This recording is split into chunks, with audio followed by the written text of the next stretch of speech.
ঠাকুর শ্রী রামকৃষ্ণ বলেছেন, অভ্যাস যোগ। রোজ তাকে ডাকা অভ্যাস করতে হয়। রোজ ডাকতে ডাকতে ব্যাকুলতা আসে। জপ, ধ্যান, পূজা এসব রাত দিন অভ্যাস করতে হয়।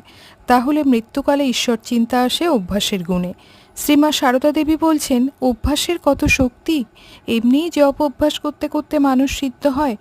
যখন মনে কোনো বিষয় উদিত হবে, জানবার ইচ্ছা হবে, তখন একাকী কেঁদে কেঁদে তার নিকট প্রার্থনা করবে।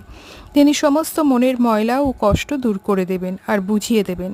স্বামী বিবেকানন্দ বলছেন, সকল ধর্মেই প্রার্থনা আছে, তবে ওইটুকু আমাদেরকে স্মরণ রাখতে হবে যে ধনসম্পদ বা স্বাস্থ্য লাভের জন্য প্রার্থনাকে ভক্তি বলা যায় না, ওইগুলি পুণ্যকর্ম।